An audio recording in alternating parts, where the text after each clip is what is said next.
right, announcers. There is pregame. Okay? So, Tarun said he's going to make it by game time, but if he doesn't, you're it, right? Pete said he was going to be around. Cool. We'll get it when he gets here. But we got to roll with punches, right? Okay. So, we've got this little piece that we're going to do for Coach. Senior night should start at approximately 6:50. But again, who knows? Take that to the little girl. She's already got it. I'm just going to give these to you. I'm going to put this here. Thank you very much. Thank you for the gift. I appreciate you. Our mic is out there. That's all good. I want that camera. Why did they cover it? Try to keep it cool. Okay. Not really how that works, but okay. After we play our coach thing, you guys want to talk a little bit? That's fine. But we can also just let it coast in there. Okay? What's it called again? The coach, so we can introduce it. Coach's Couch. Coach's Couch. Gotcha. All right, so we're ready for Coach's Couch? So see something? Oh, yeah. Great already? We're live on the air, right? All right, so what we should do is go to the school book. How many grades looking? And you should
Great day, Raider Nation. My name is Bronson, and on this episode of the Coach's Couch, we are down in the valley with Coach Bruner and his son.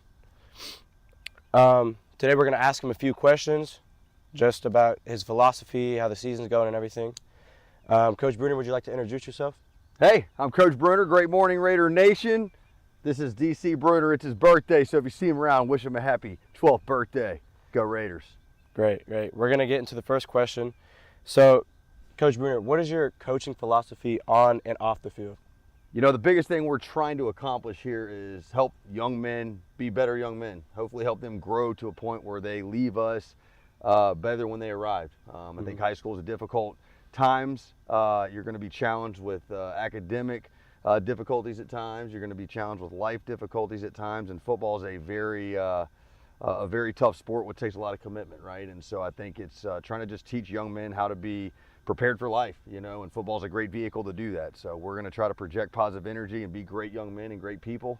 We're not perfect as a football program, but we're just trying to work on being better every single day in the classroom, on the football field, and just in life in general. Do you have players that have graduated that come back and talk about the things that you did on and off the field specifically? Yeah, absolutely. I think that's one of the strongest things that we've kind of got going here. If you look at our games, anytime we're in the playoffs or late in the season when college is out, you typically see a lot of alumni on our sideline, former college players or guys that don't play in college, you know. But I think that's really a testament to what we've been able to accomplish the last 8 years is really just growing that family vibe and really creating an open environment where those guys want to come back and be a part of what we're still doing. And it's great for the young guys to see that and what it takes to be a college level player or just be successful in life. And we've had a lot of different guys come in that just come from a lot of different areas and have had a lot of different successes in life. And I think that's important for our kids to see what they can go accomplish when they leave high school. So you talk about, like, you know, having that off the field, having that connection with them. So what kind of characteristics do you like to see from your players specifically? I like to see guys that are very positive. We talk a lot about being a coffee bean, which is, you know, influencing those people around us, you know, setting the thermostat in their classroom or in their families, projecting that positive energy on a regular basis. And then guys that just go hard in everything they do, whether that's their schoolwork, their academics, the weight room, on the football field. You know, the things I love to see are the values that we control, not things that we're born with. You know, it's easy to be able to dunk a basketball if you can jump high. It's a whole lot harder to work to a point where you become a great shooter in basketball, or you know, I think that can follow suit with any sport that you're looking at, really any part of life. So just maximizing your potential. Really love to see when guys are maximizing their potential.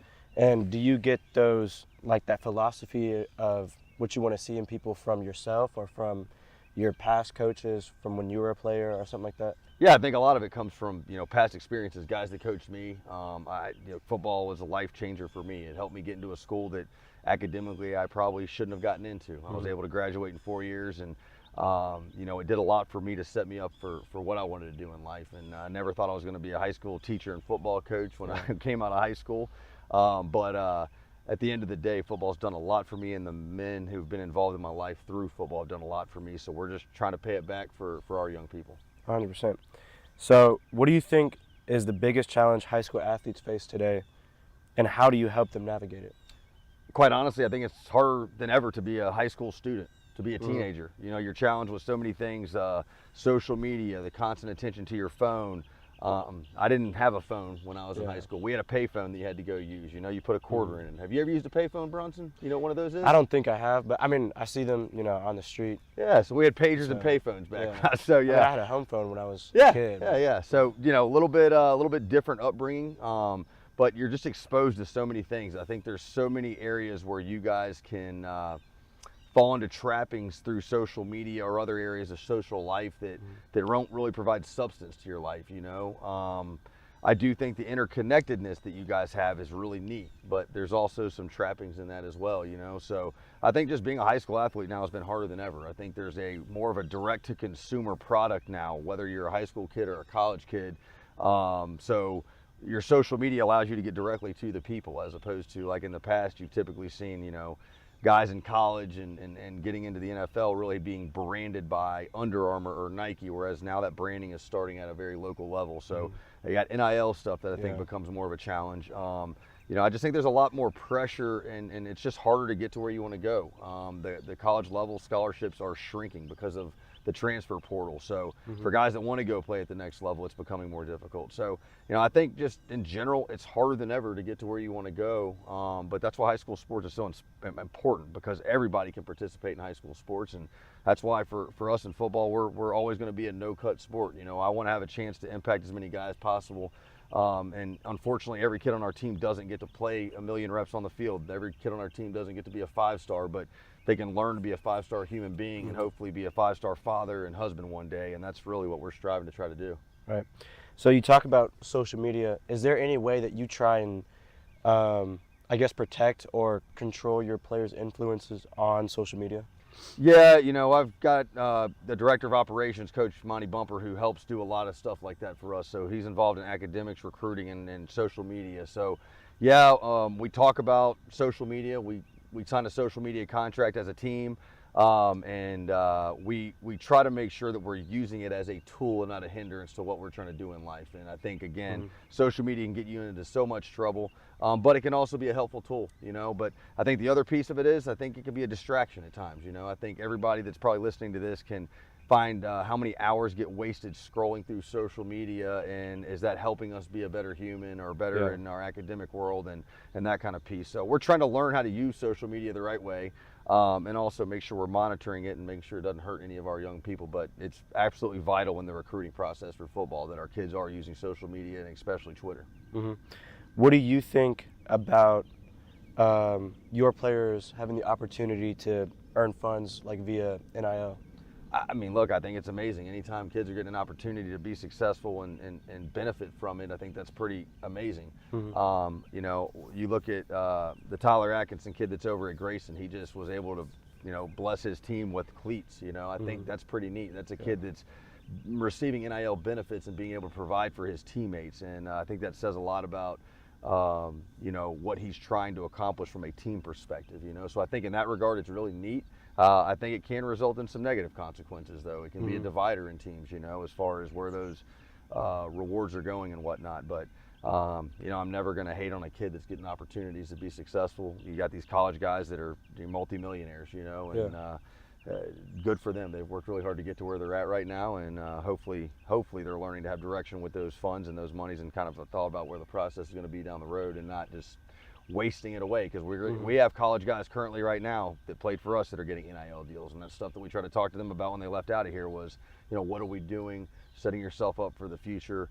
I don't know what I would have done if I would have been making that kind of money when I was 18, 19 years old, so hopefully we learn how to manage that money the right way and not let the money manage us.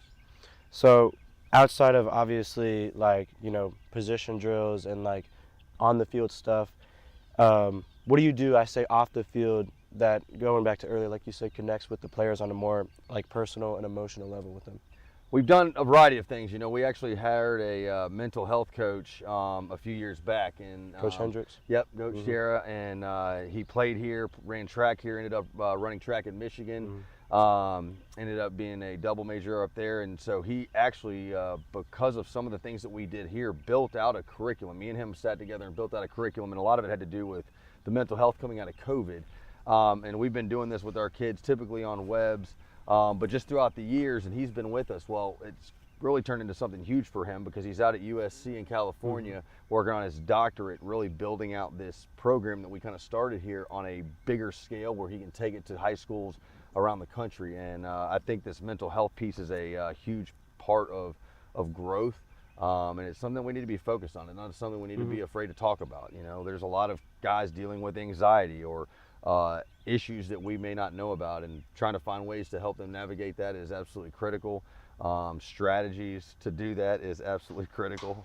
But things like that, bring guest speakers in, we're just trying to connect with them as much as possible. We typically do book clubs, or we've read through one this year that we were trying to, I didn't make them read it, but we created some PowerPoints and went with them in their team meetings. But just stuff like that we're trying to do to connect them on things bigger than just football. Right. And then finally, the last question is, Mr. B was wondering what it's like to be the coolest guy on campus. I don't know, DC. What's it like being the coolest guy on campus? Big guy. But thank you very much, Thank Coach you. Bruner. This was the first episode of the Coach's Couch with yours truly, Coach Bruner, and his favorite son, DC. Thanks so much, guys. Go Raiders.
Dentistry, Diamond Level sponsors, Atlanta Oral and Facial Surgery, Bruner Biohealth Oral Surgery, and 5-Star National Baseball. Thank you to our Valley View and Friend Level sponsors, Bradley's Bar and Grill, Chick-fil-A in the Woodlawn Square Shopping Center, Georgia Landscape, Jersey Mike's Merchants Exchange, Nucky's Hoagies, Longhorn Steakhouse, Righteous Q, and Sidelines Grill.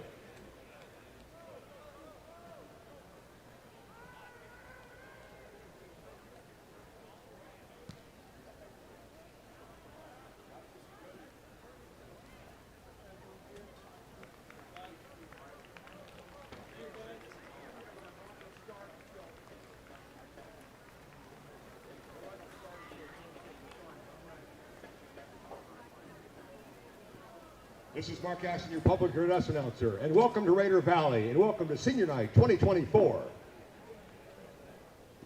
Tonight is a very special night in Raider Valley. Tonight we're honoring the incredible senior class of 2025.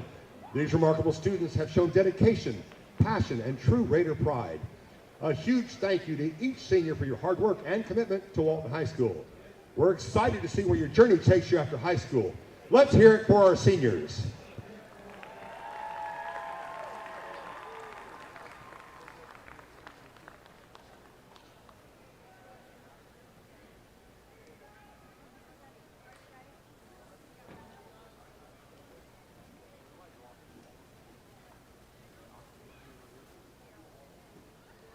First up is number 2, Christian Farrell. Christian is escorted tonight by his parents, his dad, Sean, and his bonus mom, Marla Farrell, along with his siblings, Orion and Sean Jr., and his parents, Rosalind and Carrie Waters. Number 2, Christian Farrell.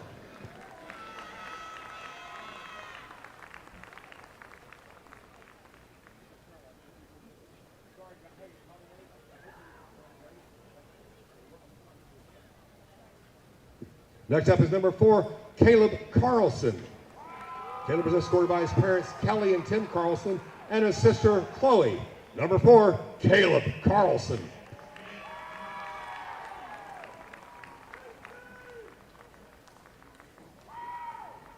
Next up is number 5, Ethan Stannard. Ethan is escorted by his parents, Dana and Brian, and his sister, Sutton. Number 5, Ethan Stannard. Next up is number 6, Caden Gilstrap.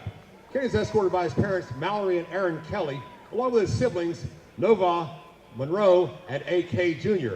Number 6, Caden Gilstrap. Next up is number 8, Brady Franson. Brady's accompanied tonight by his parents, Hannah and Jeff Franson, sister Murphy, and brother Ryan. Number 8, Brady Franson. Next up is number 9, Jake Thorner. Jake is escorted by his parents, the one and only Lisa and Mike Thorne, and brothers Aiden and Nicholas on the device. Number 9, Jake Dorner.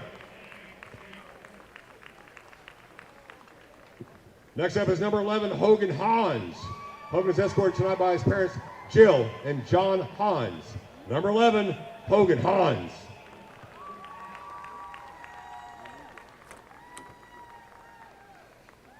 Next up is number 13, Drake Lucky.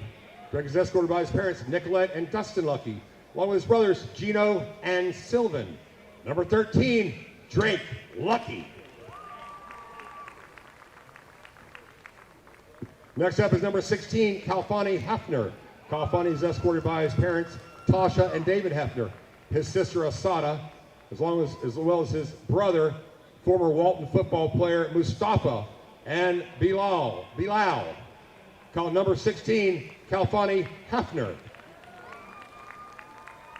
Next up is number 18, Hudson Beard. Hudson's escorted by his parents, Jenny and John Beard, and his sister Hayden. Next up is number 20, Ollie Skian. Ollie's accompanied tonight by his parents, Sarah and Ron Skian, and his brother, Charlie. Number 20, Ollie Skian. Next up is number 22, Lucas Farrington. Lucas is escorted tonight by his family, his parents, Angelia and Melvin Farrington, his sisters, Layla and Lexi, and his grandmother, Teresa Lucas. Number 22, Lucas Farrington. Next up is number 34, Bowie Crawford. Bowie's escorted by his parents, Mandy and Chris Crawford, his brother, former Walton Raider football player, Mason Crawford, and his sister, Celie. Number 34, Bowie Crawford. Next up is number 50, Hayden Halpus. Hayden is accompanied by his parents, Lauren and Christian Halpus, and his sisters, Hannah and Heidi. Number 50, Hayden Halpus. Next up is number 55, Patrick Burris. Patrick is escorted tonight by his parents, Charlotte and Patrick Burris Sr., his sister, Nautica, and Uncle Billy Fredgill. Number 55, Patrick Burris. Next up is number 59, John Dunning. John is escorted tonight by his parents, Amy and John Dunning. Number 59, John Dunning. Next up is number 63, Gabe Blaylock. Gabe is escorted tonight by his parents, Mary Kate and Braxton Blaylock, and his siblings, Luke and Isabel. Number 63, Gabe Blaylock.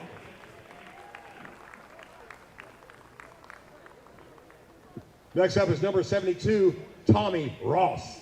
Tommy's accompanied tonight by his sister Katrina and her fiance Cameron Brown. Number 72, Tommy Ross. Next up is number 73, Ryan Siegel. Ryan's escorted tonight by his parents, Laura and Andrew, and his sister Samantha. Number 73, Ryan Siegel. Next up is number 92, Sebastian Benai. Sebastian is escorted by his parents, Anna and Sean Benai, and his sister Isabella. Number 92, Sebastian Benai. Next up is number 98, Roman Tanos. Roman's escorted tonight by his parents, Giselle and Eli, and brother Enzo. Number 98, Roman Tanos.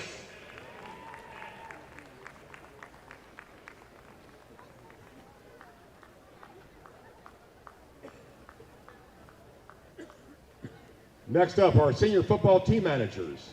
First up is Holly Pierce. Holly's accompanied by one of her favorite coaches, Coach Alan Gordon. Let's hear it for Holly Pierce. Next up is Bragg Rogers. Bragg is joined tonight by his mom and dad, Aaron and Tim Rogers, and his sister McKay. Bragg Rogers. We'll now honor our sports med seniors.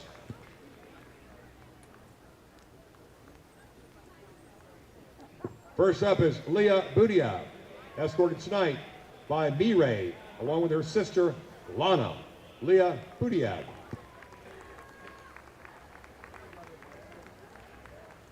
Next up is Rayleigh Channon. Rayleigh's escorted tonight by her mother, Shay, along with her sisters, Maisie and Ansley. One more time for Rayleigh Channon.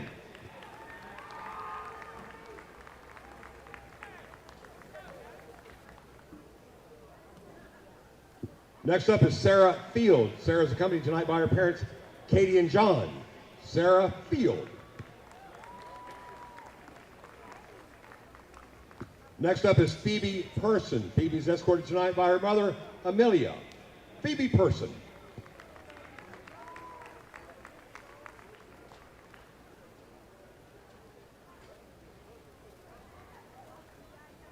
Next up is Jordan Sewell, escorted tonight by her mom, Rosie, along with her sister, Sydney, and her cousin, Rajani. Jordan Sewell.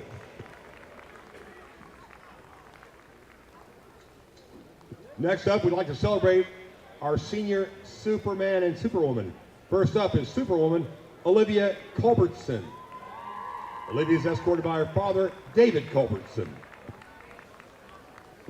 Next up is the one and only Superman, Wyatt Reuter. Wyatt's escorted tonight by his parents, Michelle and Nathan Reuter. Superman, Wyatt Reuter.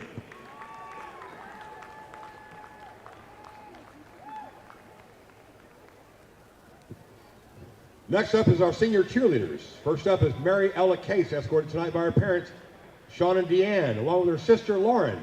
Mary Ella Case. Next up is Katie DeWitt, accompanied by her parents, Mike and Stephanie, and her brother, former Walton football player, Drew DeWitt. Ladies and gentlemen, Katie DeWitt.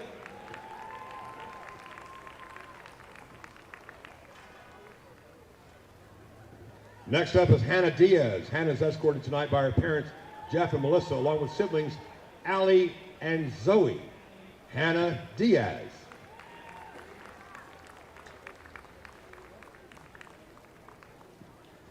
Next up is Susanna Miller, escorted by her parents, Micah and Jennifer, and her sister, Paige.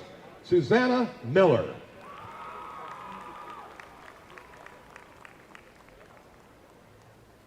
Next up is Addie Onan, accompanied by her parents, Tammy and Pat Onan. Addie Onan.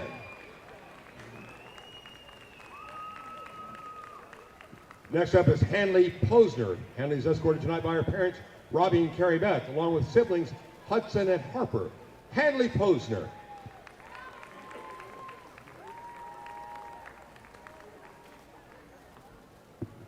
Next senior honoring is Lily Schweers. Lily's accompanied by her parents, Matt and Courtney, along with their siblings, Hudson, Isla, and Sutton. Lily Schweers. Next up, cheerleader Alexa Smith. Alexa is escorted by her parents, Sharon and Brian Smith. Let's hear it for Alexa Smith. Next up is Sarah Wallace. Sarah's accompanied by her parents, Brian and Natalie, her sister Lainey, and brother Chase. Sarah Wallace.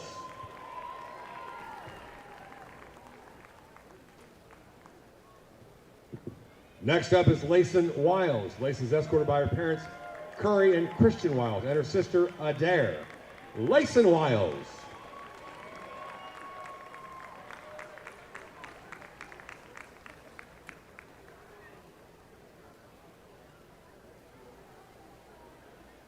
Next up is Ami Williams. Ami's escorted tonight by her parents, Roger and Shiori. Ami Williams.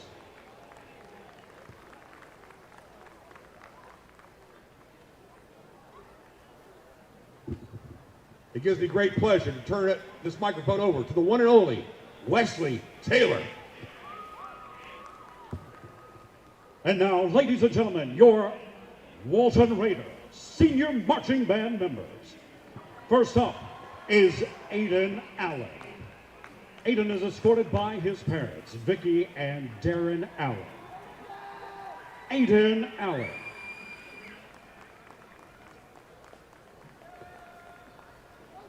Next is Abby Anderson. Abby is escorted by her parents, Peter and Linda Anderson. Abby Anderson.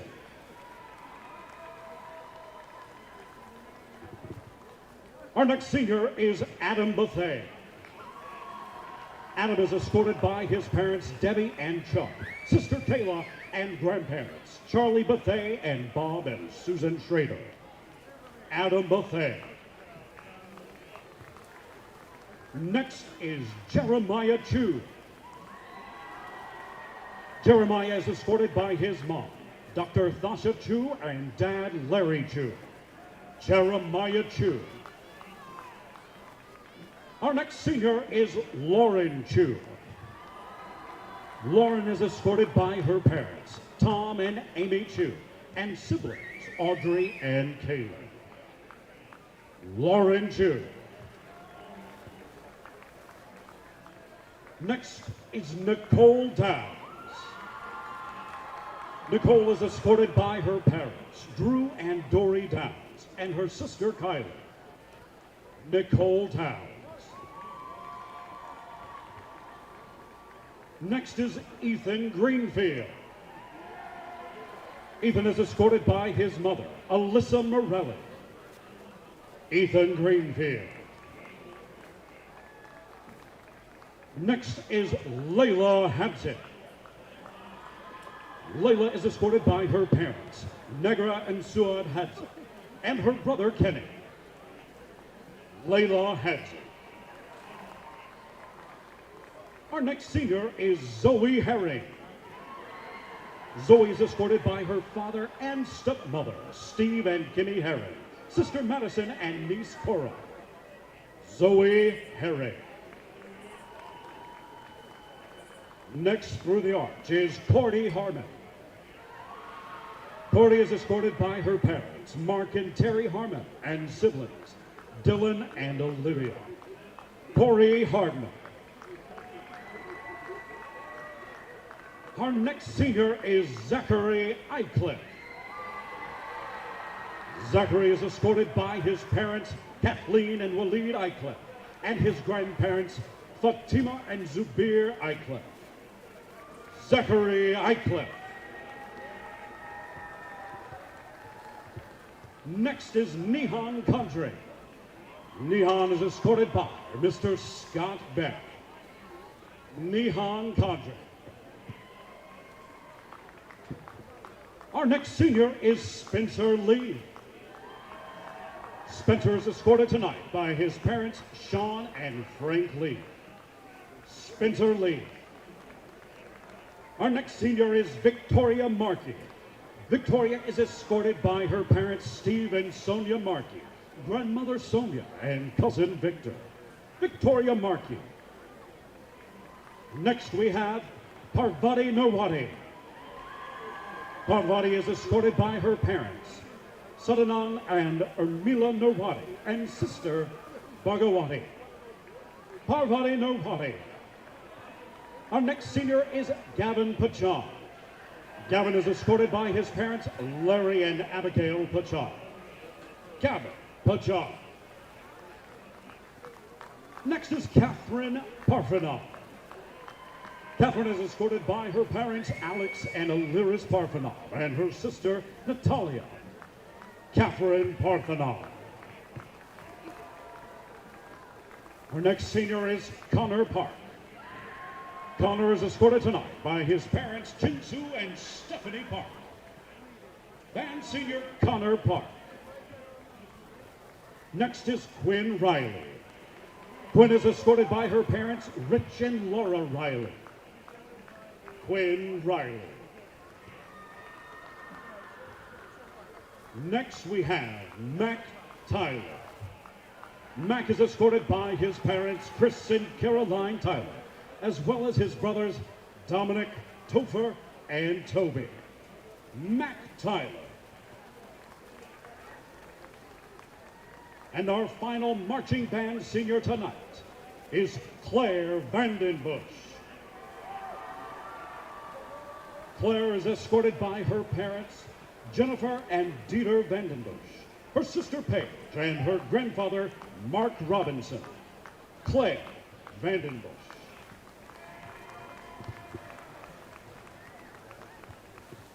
Ladies and gentlemen, one more round of applause for all of our football, cheerleading, trainers, and band seniors.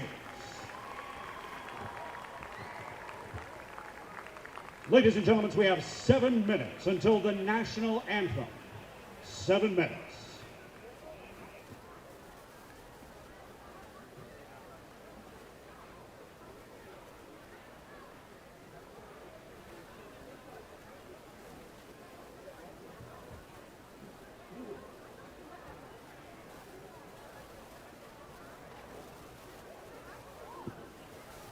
Ladies and gentlemen, I have a quick correction here. For number 2, Christian Farrell, Christian was also accompanied by his mom, Rosalind Waters, and his stepdad, Kerry Waters. Sorry for that misstep there.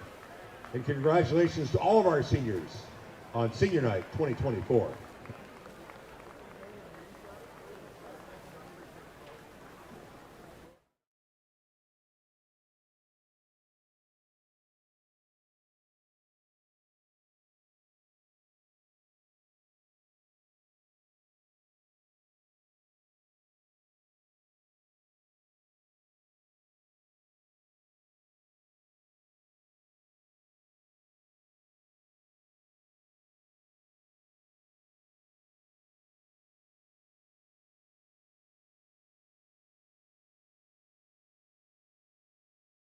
Will be assisted by the following: Associate Head Coach, Co-Offensive Coordinator, and Monty Bumper, Defensive Coordinator and Outside Linebackers Coach, Pink skies. Alan Gordon, Great Offensive way. Coordinator and Quarterbacks Coach, Michael Copley. Okay. JV Head Just Coach, let us know Video when you get Coordinator, something. There's no and rush. Tight ends and fullbacks Coach Patrick Kay, Co-Defensive Coordinator and Cornerbacks Coach Josh Allen, Special Teams Coordinator, Defensive Line Coach and Strength Coach Kevin Horn, Running Backs Coach Jawan McKnight, Wide Receivers and Speed Coach Brett Cooper, Linebackers Coach Vince Carey, Safeties Coach Morgan Burnett, Offensive Assistant Mikey Iser, Defensive Line Coach Tim Ewing, Offensive Assistant Jake Benio, Defensive Assistant Jack Ferguson, Out front, Kickers, and Tim now I Rogers, can hear myself. Freshman Head Coach Welcome to Raider Valley, folks, Freshman Assistant Rob for Senior Nichols, Night Freshman 2024. Assistant, I can't RJ wait for this Freshman matchup Assistant, between the Curtis Walton Huston, Raiders Freshman and Assistant, the Xavier North Emerson, Paulding Freshman Intern, Wolf Aiden Pack. Tucci, and the They Director come of from Football just west of Facilities, Cobb Terry County. Woody. They've been a team who's Who's played relatively closer with us than other teams in the past, and we've always beat them consistently over the past couple of years, and I look to see that in this game a win, but I think we can pull ahead a little quicker tonight than usual, especially with the momentum we have coming out of last game. Yeah, and you mentioned it. I remember last year we had a great team went to the state championship. They were hanging with us at halftime, only down a touchdown. It was really our first close game of the year. We turned around, we made adjustments at halftime, and we ended up pulling away late. I expect something that's similar tonight, maybe a few errors here and there, coming off a relatively easy team against Etowah, but we need to stay disciplined, we need to stay calm, we need to make adjustments, do what we have to do to get the W. And we saw that last week. Walton, not too many errors last week, not too many flags thrown against Walton last week. Obviously, we're without our corner Alex Ward, our star corner Alex Ward, so that does mean MJ Burnett stepping up, a couple of other guys stepping up in those roles, making sure we're not getting too handsy or anything, but that hasn't really been too much of an issue for Walton, so I'm not too worried. I feel like Walton has to come out swinging at the beginning like they did last week, both in the run game. Even in the run game, you can dial up more explosive runs, and I think that would be a great way to start. Explosive runs, explosive passes, and then settle in. I agree 100%, Tarun. And you mentioned Alex Ward injury, but one of the guys I think has been really good in stepping up is Aiden Opor. The young, true freshman has just been out there dominant on both sides of the ball, just like Alex Ward. He's a great prospect. He's someone to watch as we get to the end of the season, going into the future. But Tarun, this is our last game of the regular season. We have back-to-back buys after this. What do we need to do to make sure that we can maximize as much as we can get out of this game, especially factoring in the fact that we do have back-to-back buys going into playoffs? So that's the thing. We got 2 weeks off from now. North Paulding actually playing a game next week. So a lot of teams around the state play a regular season game next week. So the thing about this game is it is a momentum setter for the next 3 weeks. In practice, you're going to be thinking about what happened at the North Paulding game.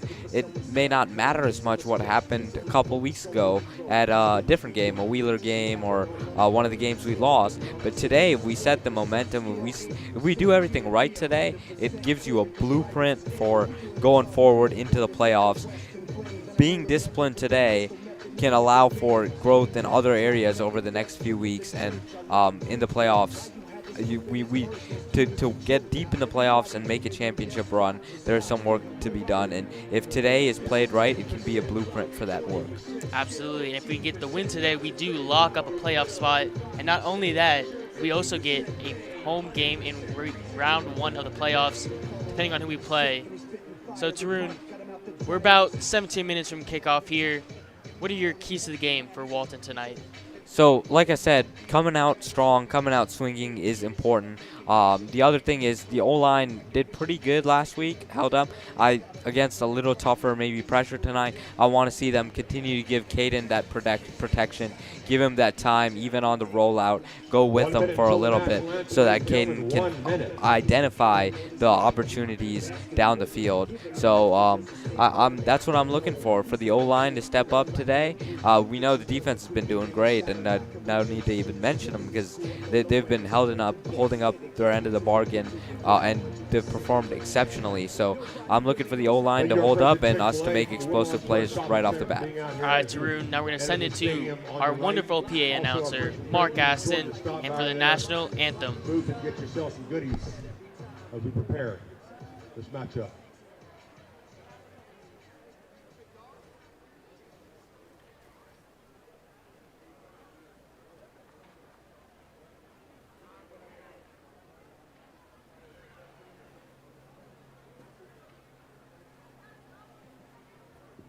Ladies and gentlemen, please rise, remove your caps and face the flag as we honor America for the playing of our national anthem.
Walton Touchdown Club would like to wish a few important folks in the stands happy birthday. Brian Stannard, happy birthday. Congratulations and happy birthday to Mike Cascone. Mike is officially legally allowed to vote. First time voting. Congratulations, Mike Cascone. And Director of Football Operations, the one and only Monty Bumper. Happy birthday.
And before we start tonight's broadcast, we'd just like to thank Rohan Law.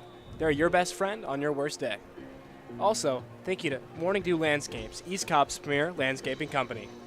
Finally, shout out to the Dow Family Foundation, and thank you all of our sponsors for your support.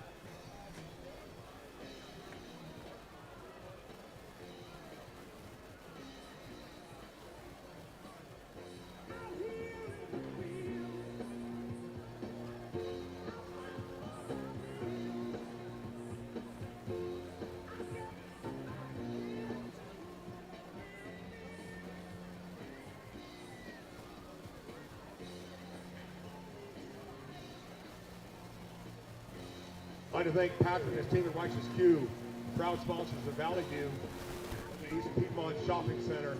Righteous Q is soul-saving barbecue, and proud sponsors of Walton Raider football. Any catering orders between now and the end of this 2024 awesome year we're having, if you mention Walton football, a portion of the proceeds of your order will be donated back. So thank you, Patrick. Thank you to your team at Righteous Q for your support of Walton Raider football and Valley View.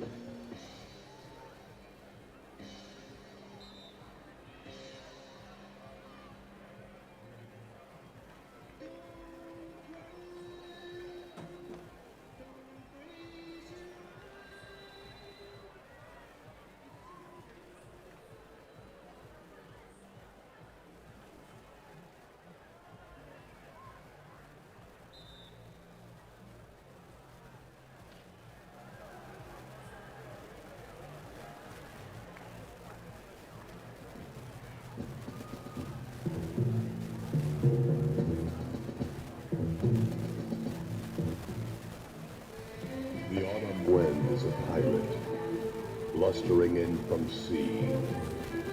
With a rollicking song he sweeps along, swaggering boisterously. His face is weather-beaten. He wears a hooded sash, red, white, and blue about his head, a mentality to eat and smash. He growls as he storms the field, a hero big and bold, and the trees all shake and quiver and quake as he robs them of their gold. The autumn wind is a Walton Raider, pillaging just for fun. He'll knock you round and say fall down, and laugh when he's conquered and won.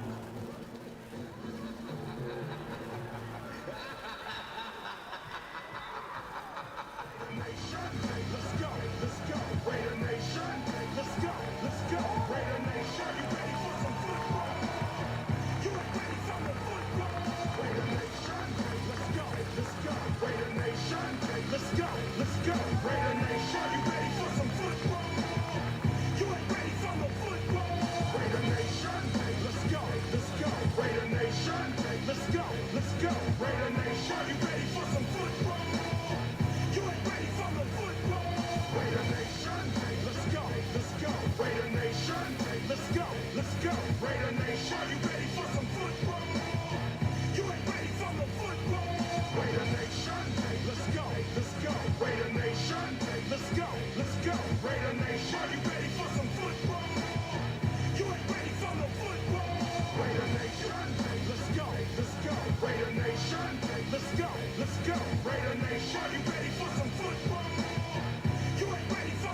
boys and girls, and football fans around the globe.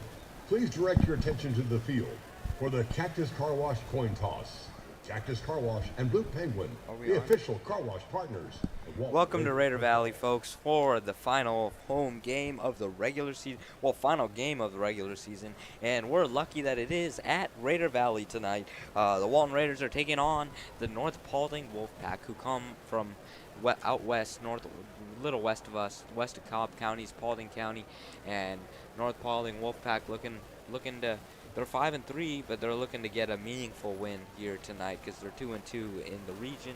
Walton, meanwhile, is looking to improve their seeding, their playoff opportunities. Main thing here is get a home playoff game by winning tonight.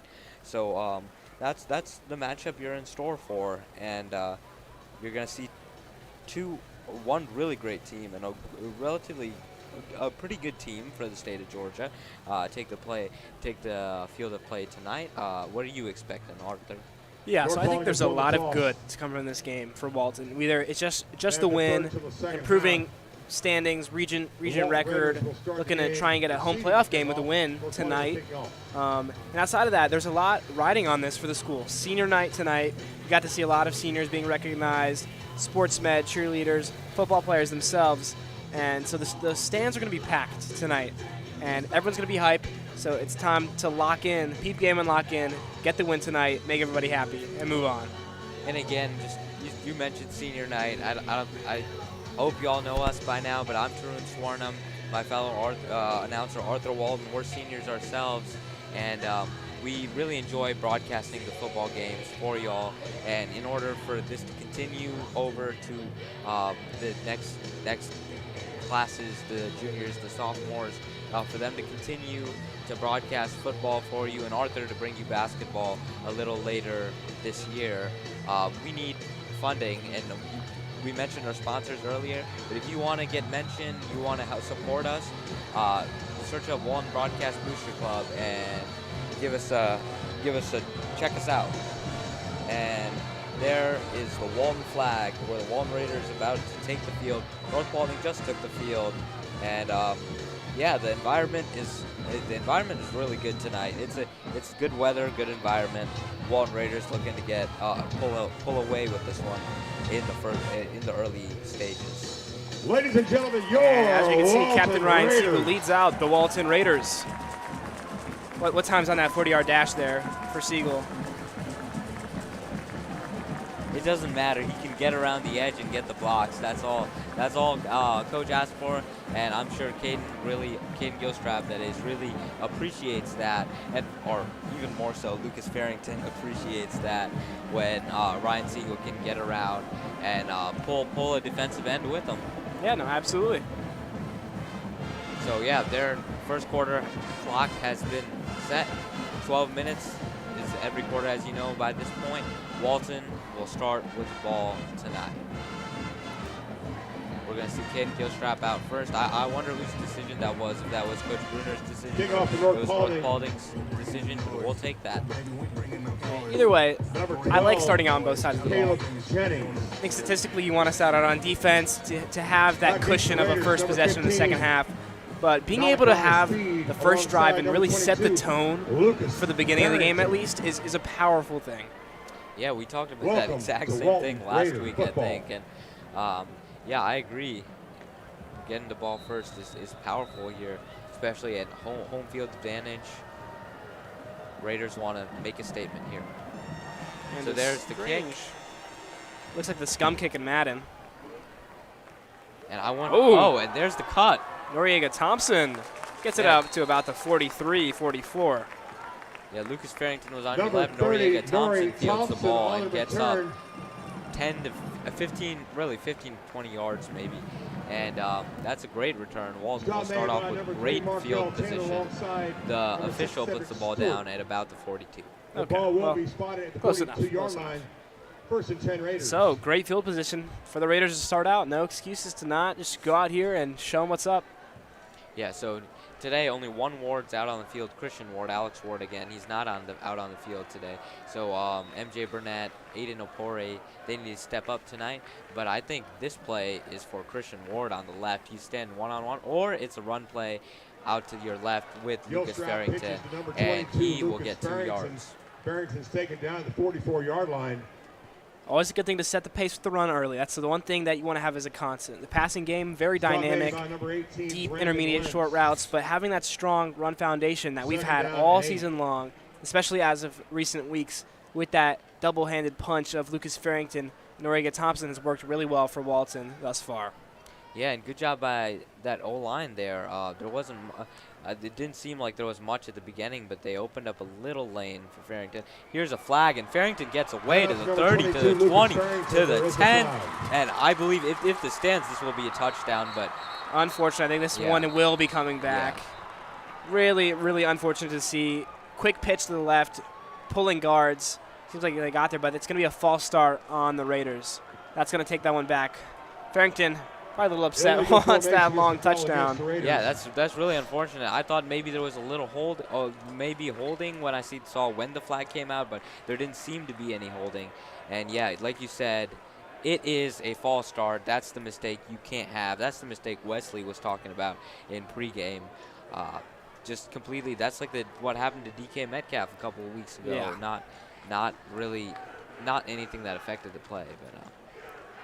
And it sucks, especially when you see that one goes for a touchdown. If it's a 4-yard gain or what, okay, we get it, right? But then when it goes for a long one like that, it makes it a little more unfortunate. But nevertheless, second and 13 for the Raiders. Look to bounce back. And you did set the tone there as the Raiders. You said that's true. You told them who's playing from up front and who's playing behind. Right now, the Raiders are behind the sticks, haven't gained. I have actually -2 on the drive, but that really will change sticking with a here run momentarily.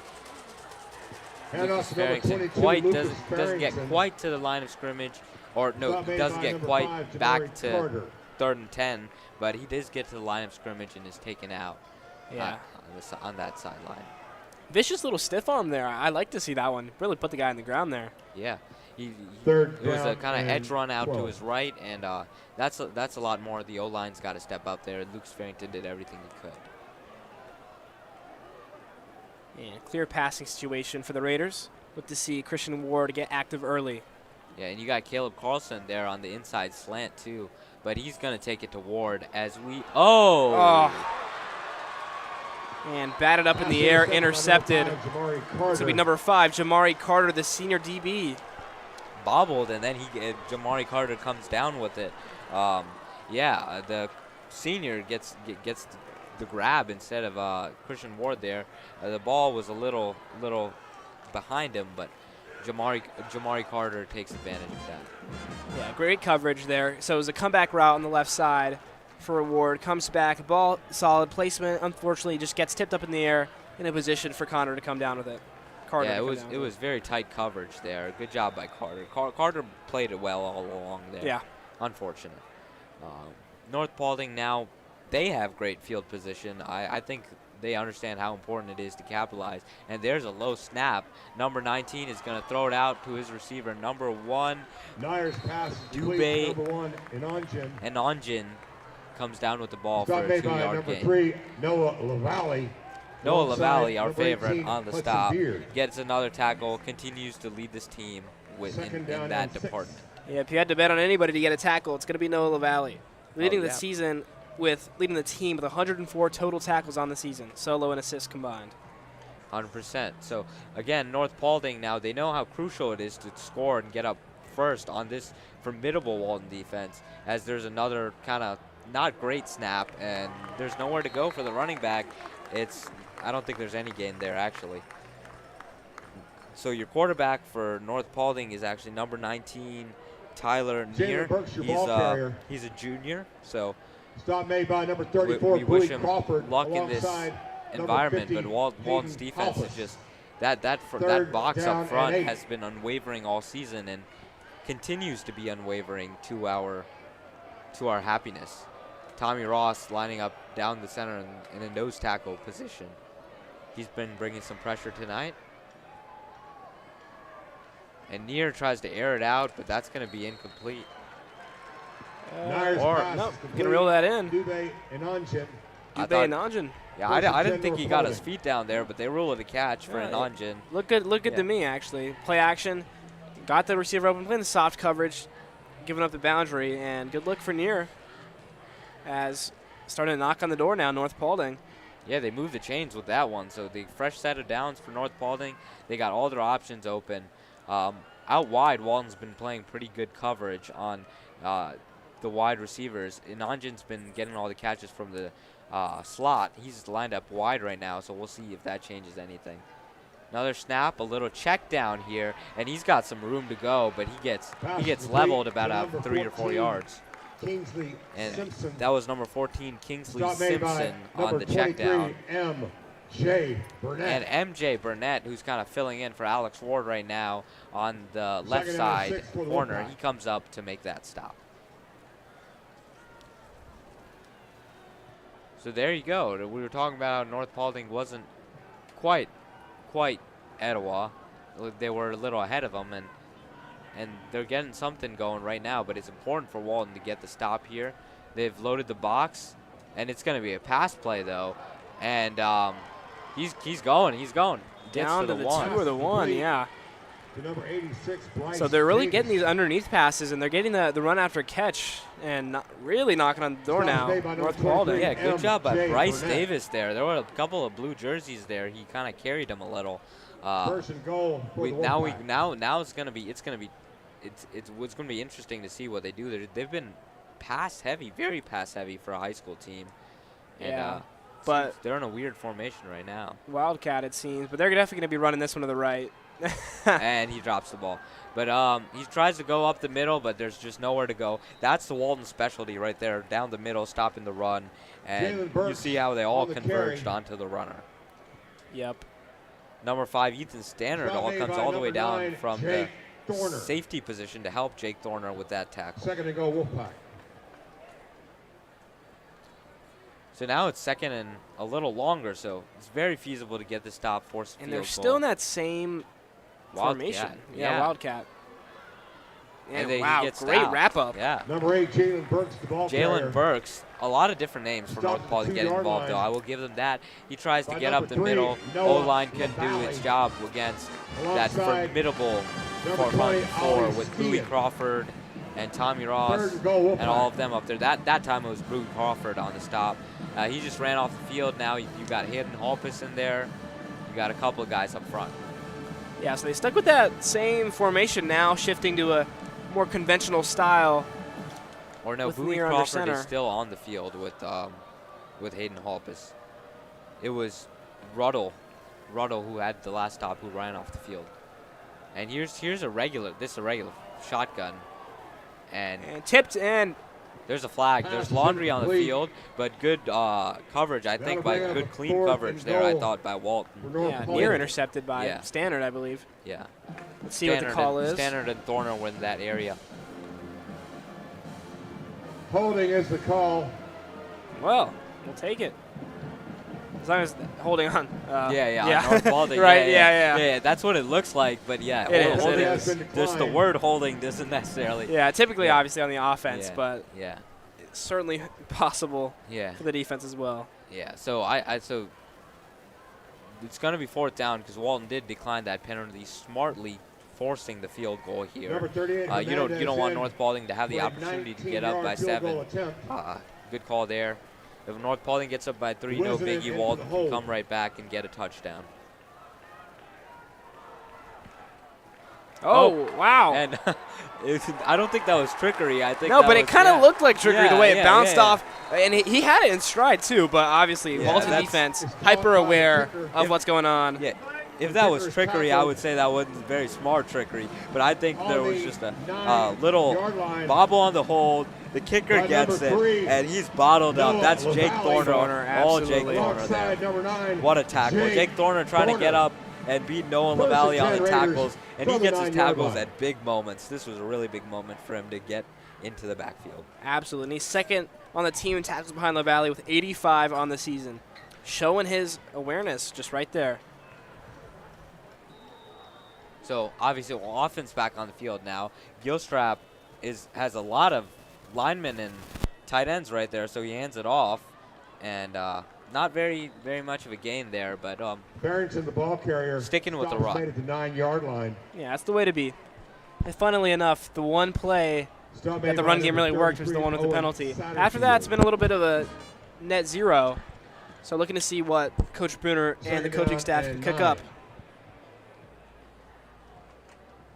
Yeah, I think we're all anticipating the timing here, because we know a deep shot is coming at some point. I think I agree that the run is the way to go right now inside their 10, try to get a couple of yards, and there's another run to like Lucas Farrington, who face gets mask, I around the think. leg. Barrington, your ball carrier, there is a flag. I think you're going to see a face mask here on the defense. Yeah, I think so. Yeah, too. on that bounce, Yeah, on that Farrington bounce. seemed to. Yeah, but Farrington, even with that, got a good 5 yards. Yeah, absolutely. Just shows the tenacity he has. But I think I agree with you there. The face mask is going to give Walton a lot more yards than just that. Let's just double check. Hope this isn't on Walton here. A lot of chatter, but yeah, the ball. Yeah, you were right. I think they haven't. Yep, there it is. Yeah, there it is. Face mask against North Paulding, 5-yard penalty. Got them sharp eyes. First No and 10 binoculars Raiders. up here. But if we wanted binoculars, you know who would give us binoculars? It would be one of you gracious viewers who could also get their name up on our broadcast as one of our gracious sponsors. Even if you just have the idea, if you're not sure yet, go ahead and check it out. Walton Broadcast Booster Club. Just type in your Google spacebar, and there goes Caden Gilstrap for a Gilstrap 1-yard on the run. quarterback keeper taken down 21-yard line. The stop is made by number 57, Christian Rodriguez. Continually sticking to the run. As we can see Coach Bruner here on the sideline analyzing the action. Yeah, like I was saying earlier, North Paulding's a little stronger, one of the stronger teams up front on the defensive side.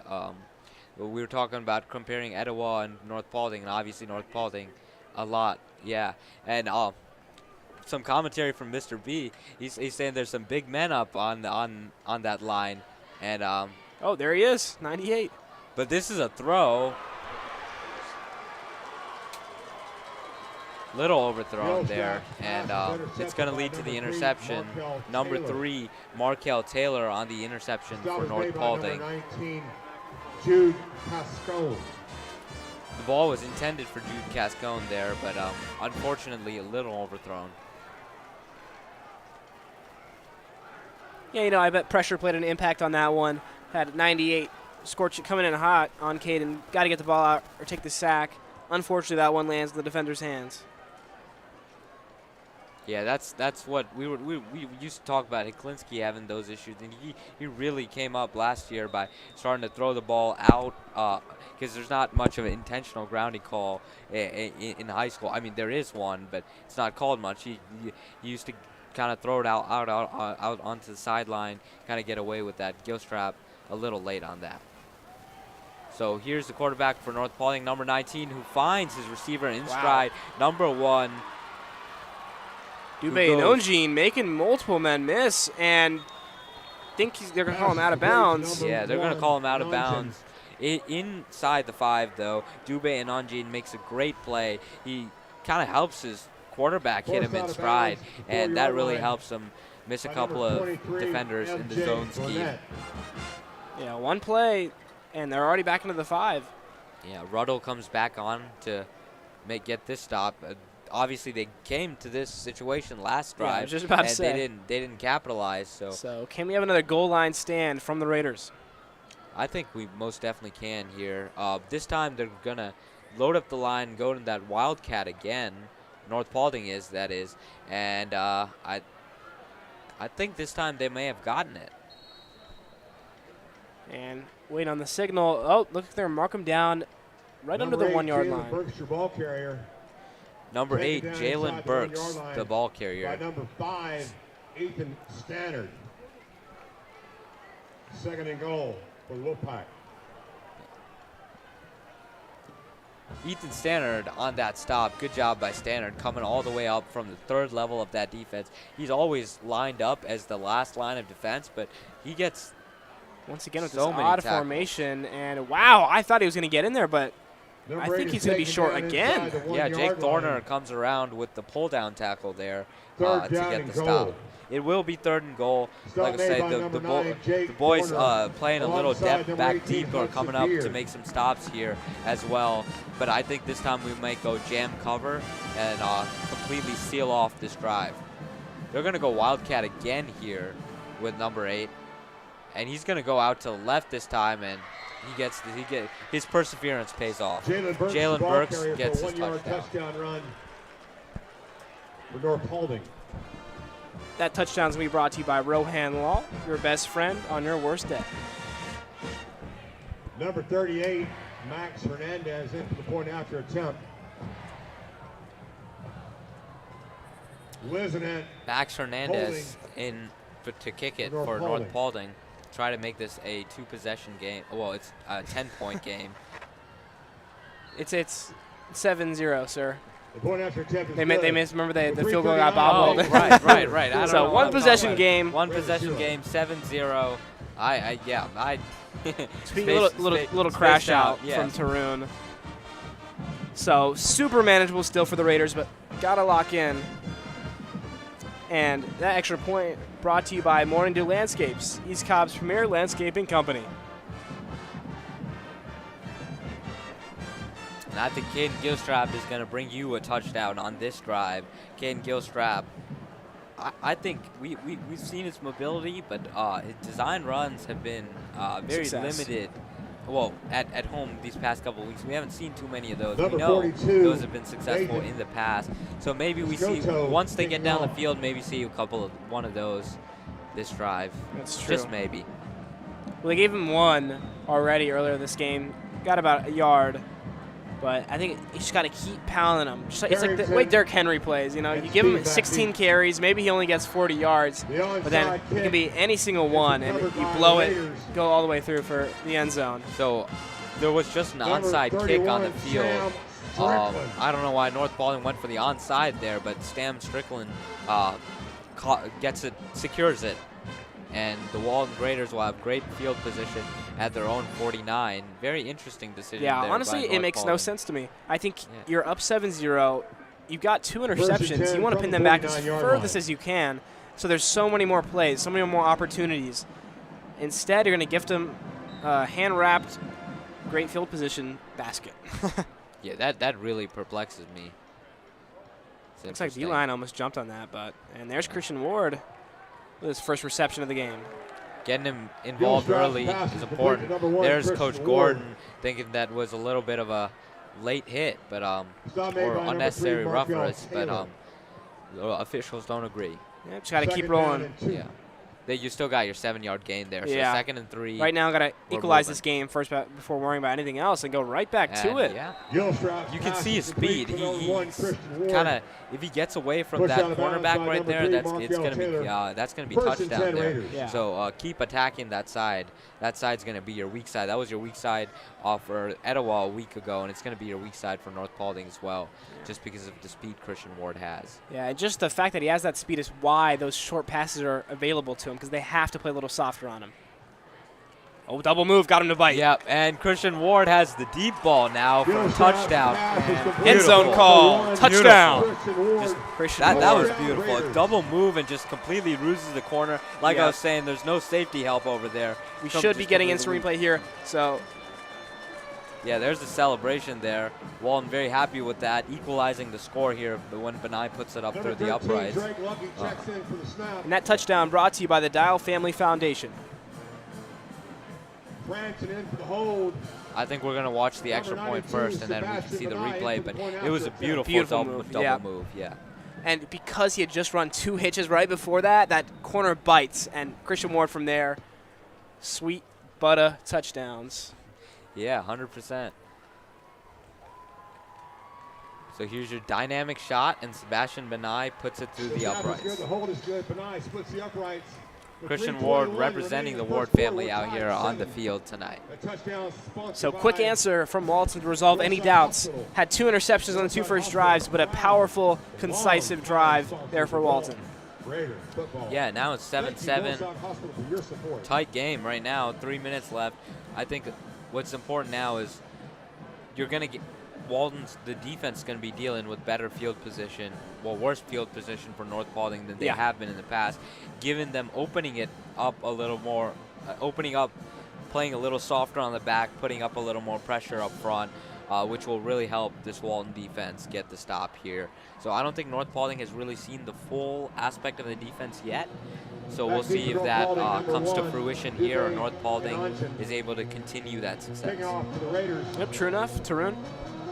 As you're saying, the Raider defense has been very good in the red zone so far with that stop first off, and the second one got in, but on the 1 yard line, stopped them twice even. What can you do?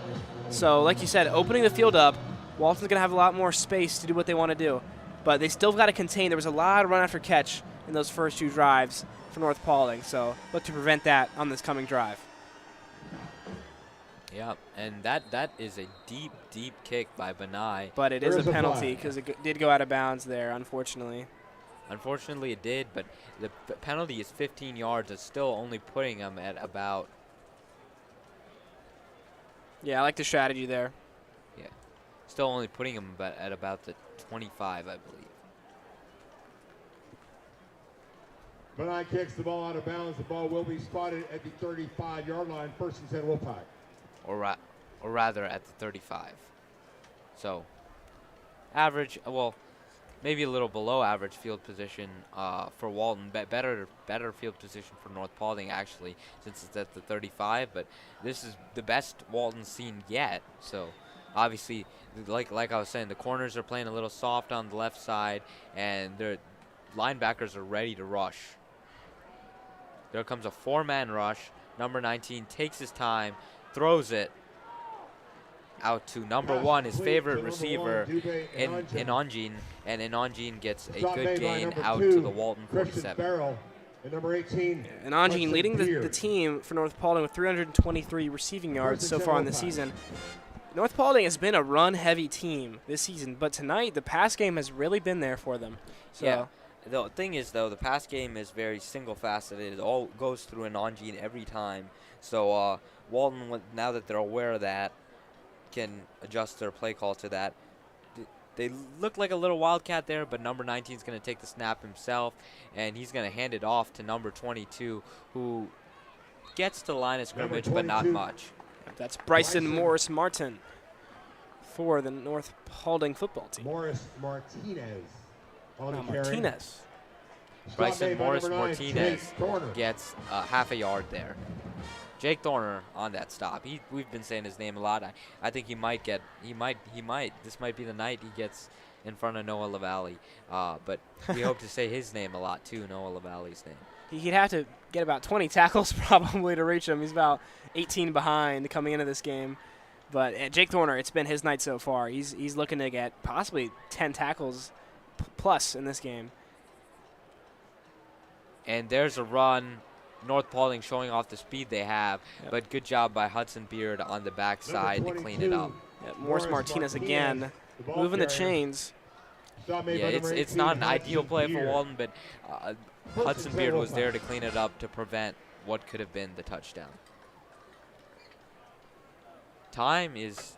This game has been feeling a little fast for me tonight. It has been feeling a little fast. Enjoying this game, but we have a minute 47 left in this half for people watching at home, or this quarter for people watching at home. We'll see what Walton brings here. So this is a play action there. He's being rushed a little, so he gets that out quickly to number 0. Inonjin. Oh, sorry, not Inonjin. I'm not going to attempt to say that first name, but Moody gets a couple of yards there, and Noah LaValle asserts his dominance. Yeah, great job there to release immediately after getting that tackle.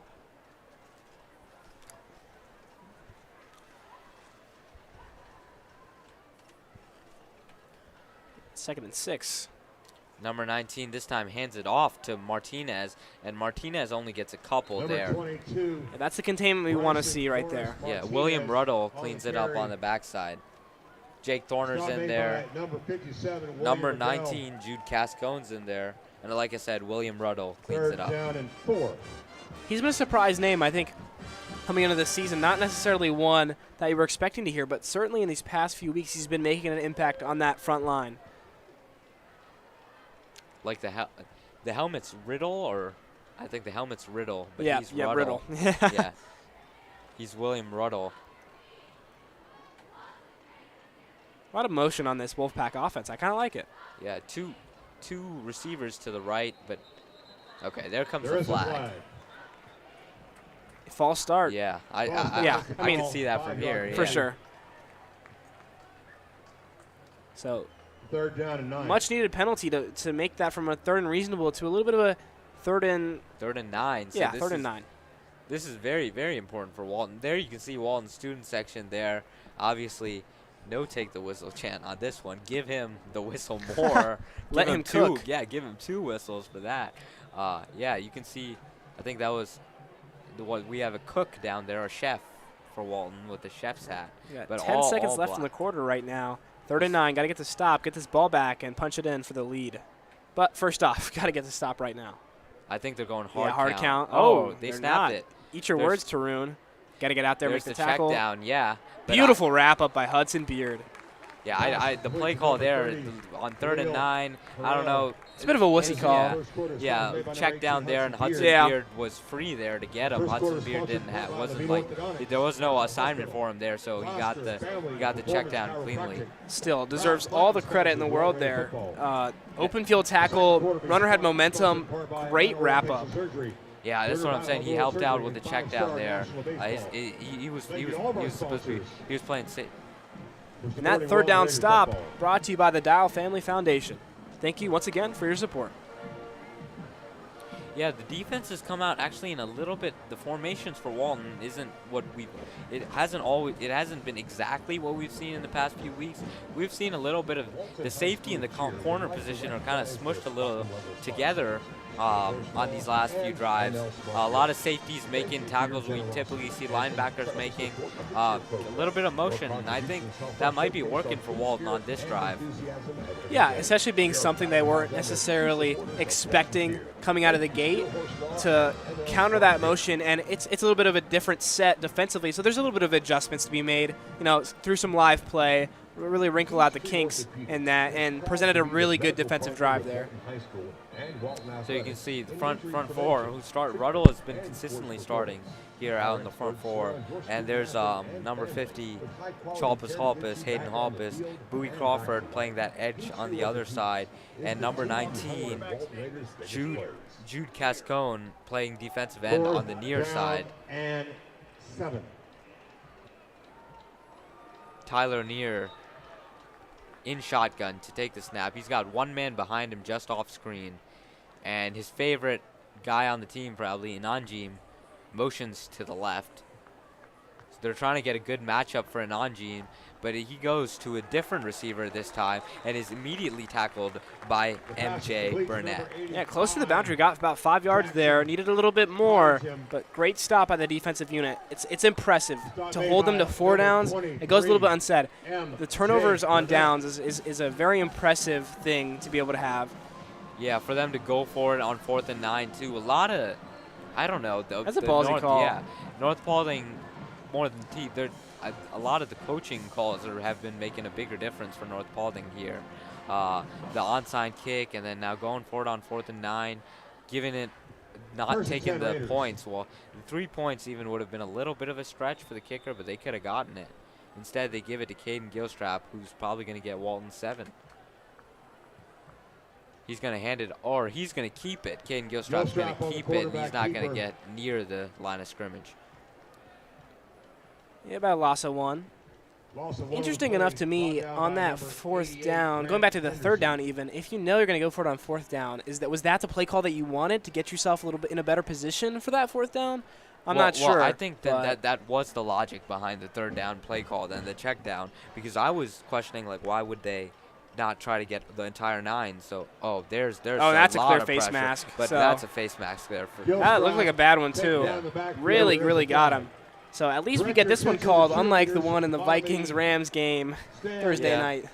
Yeah, his finger kind of got stuck on the face mask there. Here, the entire hand goes up into Caden Gilstrap's face mask, and that's what you want. Well, that's not the face mask, not what you want, but this penalty is putting you in field position that you want to go get that touchdown. First and 10 Raiders. So fresh set of downs for the Raiders here, building more momentum. 11:07 to go in the second half. Time to start looking at the clock. Score here, get a stop, run the clock down, and end on a good note. Field goal, touchdown, whatnot. 2-possession lead, ideally. Yeah, ideally you want to get up to that 21-7 if you're Walton, and so that requires an explosive play here. You can see on your left side there's a one-on-one matchup for Christian Ward, but this time Caden's gonna fake the handoff and he's gonna take it for a good run there of 6 or 7 yards. And I like that one. I like that one more than just the read option. The read option is great in itself, but the act of pitching really gives a bit better sell than the handoff and the read option. And it shows there, getting 8 yards. Yeah, I think a lot of people on the North Paulding defense were fooled, and maybe even in the stands. Takes a little more to fool me there, but good job by Caden Gilstrap. Wow, as if.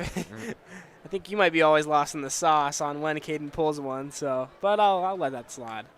Caden Gilstrap gets the snap. This time Yeah, he does toss pitch it, which is smart because Noriega Thompson has a big running room, big running lane, sorry, and he gets 8 or 9 yards. Well, more. Actually, I think that's more. It's about 11. Yeah, 11. So overall, first and 10 for them boys. First down. First down sponsored by Atlas There you hear the Go Raiders. There's the marching band playing the music. The Raiders section, the Walton Raiders, the student section is still here and alive, and they'll be here for the entirety of tonight. Caden Gilstrap takes it, and he pulls it again. Oh, wow, he's explosive on that one. He's going to get the touchdown there, 20 to the 10, and he stumbles. Eat your words. Yeah. Even when he was running, I was like, that's an early touchdown call, my friend, but I have confidence in my quarterback. He gets it down to the 2-yard line. We were talking about earlier how design runs are going to come into really play. were. And that's just almost like they block for him as if he was a running back there, and Caden Gilstrap just takes it and down. He really the center. exploded out of that backfield. I was surprised how quick he cut straight up the field, breaks a tackle, stumbles forward to the 3-yard line. Great job by the O-line to give him that gap, and to Caden for finishing that off. Yeah, he kind of tripped over himself at the end. He shook off a couple of defenders, and there's Noriega Thompson. Touchdown. Untouched in the end zone. The D-end bit on a possible play action. Looking at Caden, because Caden had just been so dynamic. Yeah, Caden's been pulling it and faking the toss and all of that. So this time when that toss actually came, they were fooled by the toss itself. Good job by Noriega Thompson. And this touchdown is brought to you by Morning Dew Landscaping, the premier landscaping company of East Cobb. Yeah, so I think the coaching staff, great scheming drive. So this is where you start to pull away, right? The momentum has clearly shifted at this point, and Sebastian Benai is going to is getting ready to make this a 14-7 game, as he does. And the snap is good, the hold is good. This is, if you get another touchdown here, this is where you start putting the icing on the cake. Walton's going to pull away with this. So I think managing the clock on both sides of the ball and getting another touchdown here is crucial to kind of ride out the night in the second half. So a lot of credit to you, Tarun. Honestly, you really pointed out the QB runs and whatnot, and that really changed everything that drive. First, they got to worry about the first handoff. Then, after Caden takes a few himself, worry about Caden. Then they pitch. After that, they could even run a play action, and then it's just so much tomfoolery available for the Raiders to bamboozle this Wolfpack defense. Yeah, and like you were saying, the coaching too, to know when and what cadence. Like on what down are you going to call Caden's play, and then what down are you going to call Noriega Thompson's play?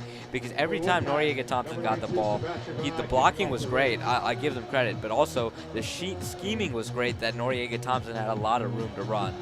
Yeah, absolutely, and I think that was a picture-perfect drive. 100%.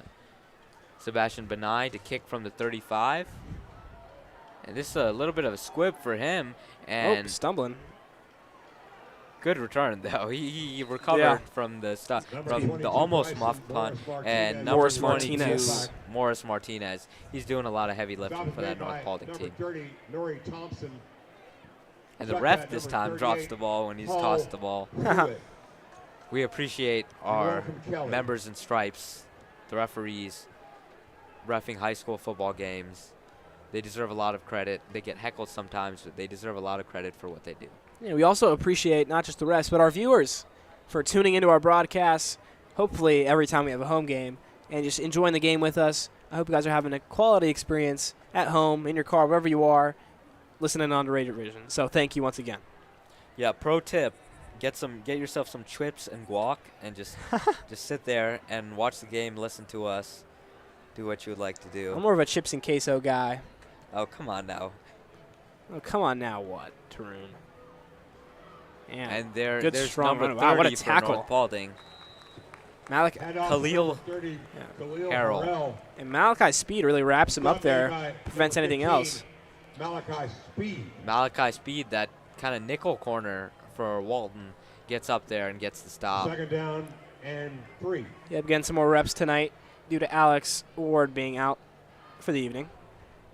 Yeah, Alex Ward being out moves MJ Burnett from that inside to that outside. Malachi Speed plays the nickel position, and Walton's defense has been doing pretty well. So motion now with number 30, It's be Khalil Hudson Harrell Beard in the coming slot. behind. Zone defense. Near misses the throw there, but smart of him to get it out. There was a lot of pressure bearing down. Near rolled out and took a deep drop back there. Yeah, really deep drop back. I almost thought the line of scrimmage was even further back, but they're at a 3rd and 3. Looking for Anonjin there. Ball falls incomplete.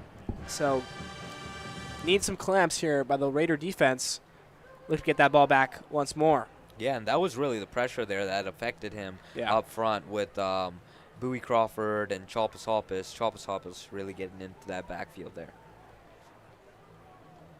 Nose tackles don't get enough credit, man. We always talk about the DNs, but the nose tackles in the middle, they're making the pressure happen here. And Near just smoothly hands it off, but I don't think he'll get a first down here, and Walton comes up with the stop. Bowie Crawford there on the stop. Burt's your ball carrier. Or, no, they will get the first down just by a smidgen. Yeah, wow. That one's really close. Yeah. That might, I don't know if you wanted to bring out the chain gang for that one. Yeah.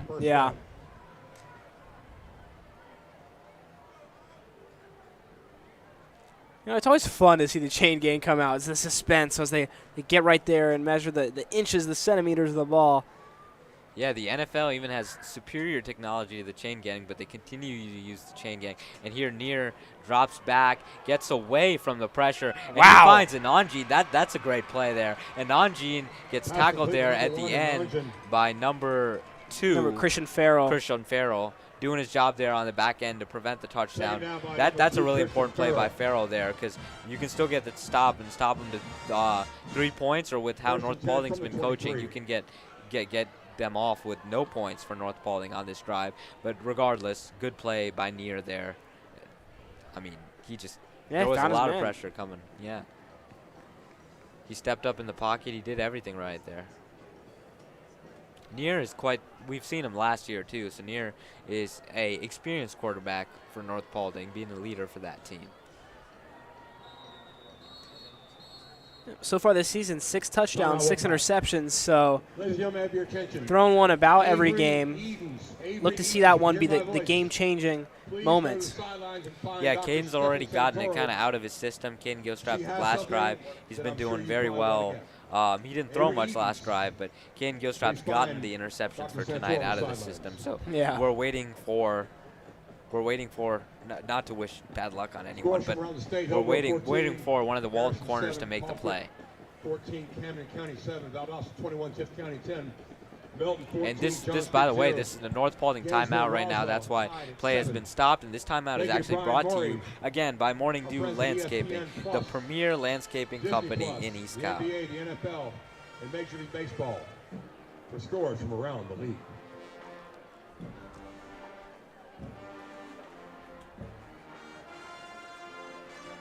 One of the big boys on the O-line got his jersey real rolled up there.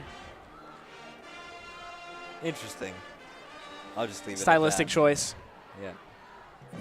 So Near, again, he's standing there with this running back there. Yeah. He's got Ananjin, I think, on the right. No, he doesn't have Ananjin on the field for this play. So it's going to be a run play as expected. And he's bottled up. Number 8.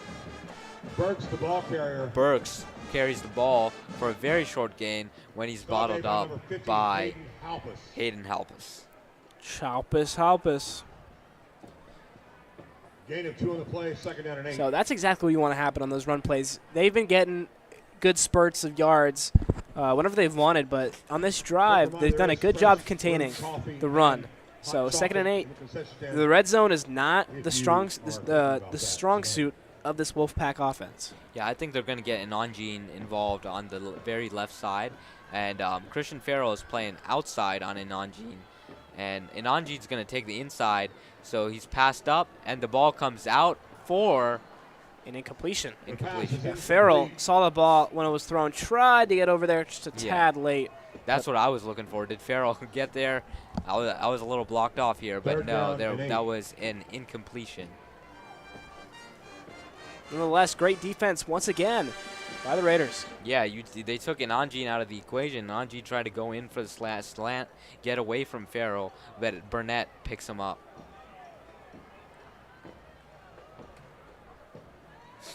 So Near, there's a lot of motion. Near waiting for the motion to stop. And he's in shotgun to snap, and he's going to take it himself. He's looking for a receiver, but he only gets the check down. And the check down is taken down pretty quickly at about the line of scrimmage. Yeah, I wanted that one to go a little bit backwards, but nonetheless, holding it to the line of scrimmage.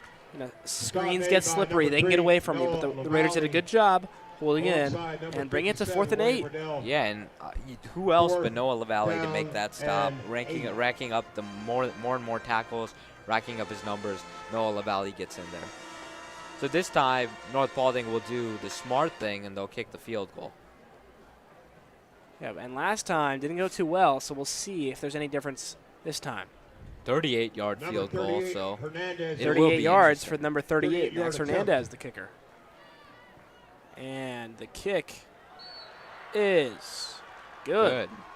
Hernandez did a pretty good job there, actually. Putting it up solid kick. You know, not as easy as it looks. A decent distance as well, so credit to Hernandez. 14-10, Walton still leading. Now you go and get the touchdown. It's the same situation that we were talking about. Since North Paulding didn't get the touchdown here, 21-10, you're comfortably in the lead to pull away in the 3rd quarter. Yeah, and especially with the timing of high school drives, I think there is still opportunity to get the ball again after this drive if we go relatively quickly. But that is to be seen. I think though you don't formulate the drive based upon that. Yeah. You're gonna formulate it based upon what you've been doing the best today, and that's running on the outside.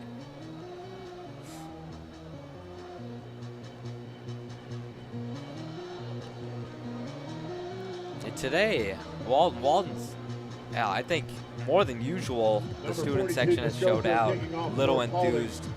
Last home game for a couple of weeks. When we win this one, we will have a home game in a couple of weeks. But this is the last regular season home game, and the crowd is here, and they're ready to party. So a little squib here. Interesting strategy, but it does work out for them because they get the tackle immediately at about the 30. They tackle number 30, Noriega Thompson, at about the 30. Yeah, and they're sticking to that strategy. However it goes, well or not, they're sticking to that squib onside mix. I think this is the best kick they've had yet, though. Yeah, which is saying something. It is. Thank you, Charlie Nesbitt, Paul Purvis. So Noriega Thompson gets tackled there immediately. We'll see if he's thinking about that when he comes back out on the field to give Farrington a reliever later in the drive. Rage and just run all over him. Yeah. Or maybe Farrington will just take it to the house right now. I wouldn't mind that. Let's see. It's going to be a run. It's going to be a run. Farrington takes the ball, and he gets a couple of yards there. Touchdown. And turn hopeful there, but solid movement, keeping made by number 88, Grant Henderson. The 2nd down stick guy moving. Yeah, that's actually 2 yards. That's a little more than I thought. So decent job by Farrington there. The O-line didn't give up any yards, which is the important part. Yeah, every yard counts here. Yeah. Every yard counts. On the right side, at your bottom of your screen, Max McCraney one-on-one. No safety help. See if you can make any magic work. Yeah, and they're going to give it off this time to Lucas Farrington, who runs up and down the horizontal side of the field, or vertical from where we're sitting, and doesn't get much yardage. Yeah. No gain on the play. Yep, no gain on the play. No, I think he's actually going to move backwards. So it's going to be about a loss of 4, third and 12 coming up for the Raiders. Third down and 12. Mark Aston tricked me there. 3rd and 12 for the Raiders, so it's crunch time now. Caden Gilstrap's got to get the ball down the field here. It's an obvious passing situation. I think you don't have an option here. Yeah, really compacted on that bottom side. Could be some openings. He rolls out to the right, and he's just going to get it out. Smart play. I think that's the decision you got to make. I think he's showing growth in the same game. Threw 2 interceptions earlier. If he was still in that same mindset, he probably would have launched something downfield. But instead, you're up. You're still up more than a field goal, 4 points, and you can still bounce back, still play good defense and get the ball back. So no reason to throw a long interception for a possible return and just give him the ball back in less good field position. Yeah, I definitely agree. That's definitely the smart play Yeah, there. the mature play. North Paulding's been trying to force it down the field a couple times. That didn't work out for him. So obviously, it's okay. Go to 4th down, just take the punt and stop North Paulding. And punt almost got blocked, honestly. Yeah, it was a little close, but Sebastian Benai does his job, and Brian Gunnels does his job. Sorry, and North Paulding will start at the 45. Like you were saying with high school football, there's enough time to get the ball back. There's actually 5 minutes on the clock, Yeah, so there's plenty of time. We'll get the ball back. Gunnels talking with the ref. I thought he got hit, honestly. I thought there was some roughing the kicker. Yeah, to some extent. Chick-fil-A sandwiches. If you're in the mood for barbecue, hamburgers, hot dogs, cheeseburgers, stop by the award-winning concession stand. Thank you to Ryan and Mark and your team of volunteers for the great work that you do at Raider Valley. So North Paulding is going to have 2 receivers set to the left, 1 to the right on a one-on-one. Inanjin is on his left alone, but there's a lot of cornerbacks over there. The other side, there are 2 receivers now. Near looks to throw, as expected. He launches one downfield, but this is going to be, And that almost intercepted. Smart play by Inanjin to play defense. He switched to defense. But there is going to be a flag. Number 23, M.J. Burnett. See what the call is. Yeah, Christian Farrell was stride for stride, so there was good coverage there. Yeah, MJ really Burnett, MJ Burnett came in to get the INT. Hard ball, though. So I think it is going to be a holding, repeat first down situation. Yeah, Yep. the Raiders are going to take it because why Ball not? will be It's spotted at the 36-yard line. 1st and 20. Yep. I mean, you just got to hold them to less than 10 yards, and then it's a win on the penalty acceptance.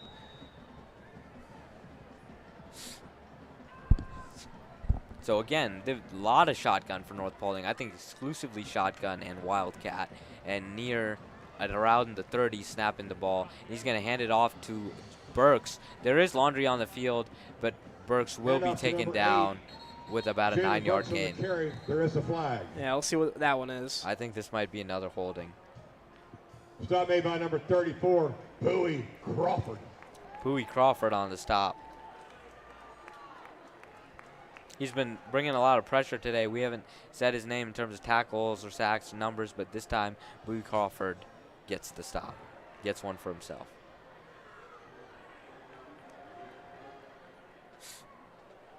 And false start. Interesting if they're not going to blow that one dead. If false start is the call. False start is the call. Yeah, the flag came out like mid-play. That's why I thought it was holding. I thought it was a holding as well. But first and 25.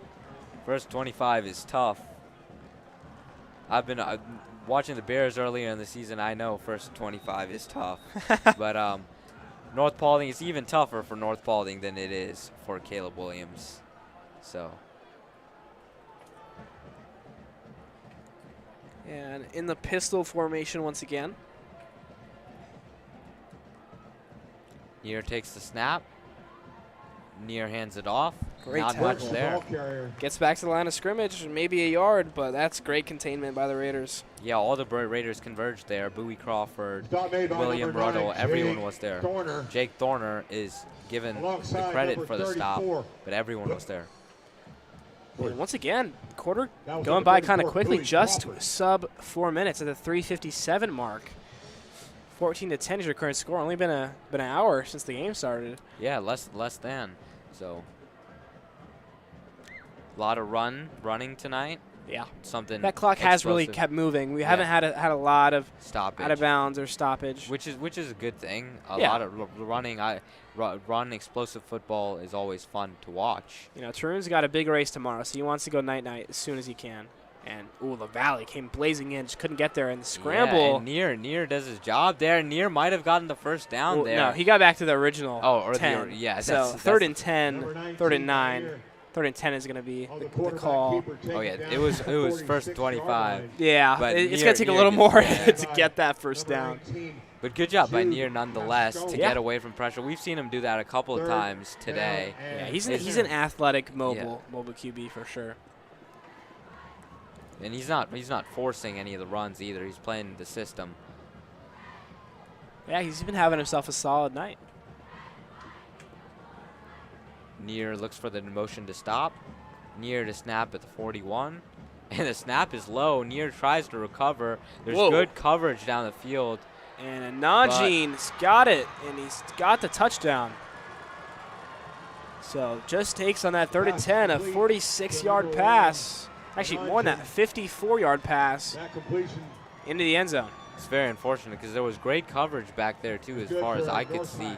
Just the ball was threaded perfectly, and North Nanjine High, comes North down High with it touchdown. and gets the touchdown. Yeah, and North Nanjine Paulding. had a step or two, but that's still great coverage.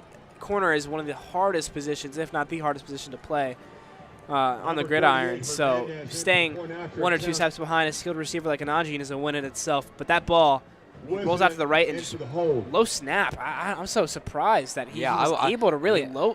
lock and load just like that. Yeah, I was surprised more as the Near's play than in Nanjine's play. Yeah, there. no, 100%. Yeah, threaded the ball perfectly. Hernandez splits the uprights with 2:36 remaining in the first half. Generally, Score.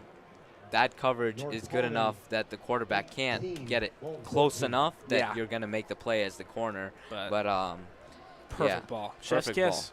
Got to give credit when credit's due. Thank you for the correction. And Score, the North Wolfpack Paulding 17, takes the lead, Walton 17-14. Raiders, 2:36, I Don't think. forget to tip your Clock scoreboard management operator on the way should out. play a role here, try and contain North Paulding to no more possessions, or if so, not enough time to be able to do anything with it. Yeah, 100%. I think the best way, obviously, to end this quarter is to go down and get the touchdown at like 1 or 2 seconds left. And that last touchdown was sponsored by Rohan Law, your best friend on your worst day. So like I was saying, the best The situation JoJo for the kicking Raiders off is with to North get down, Paulding. get the touchdown with about like five or less seconds left on the clock, and not let North Paulding get another possession. So that means a mix of run and pass here, I think.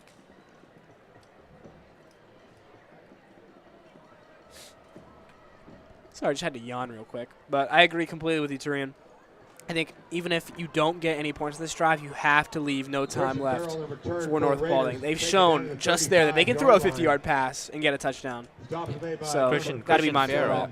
Yeah, Christian Farrell gets a couple of yards on the return. So the Raiders will have good field position at about the 35. As well as 3 timeouts. Yeah, we're going to Unfortunately. take a second as they look at Christian Farrell, who got hit pretty Timeout on hard. the field for an injured player. Yeah, the cornerback room, we really need Christian Farrell out there, so we really hope he's okay.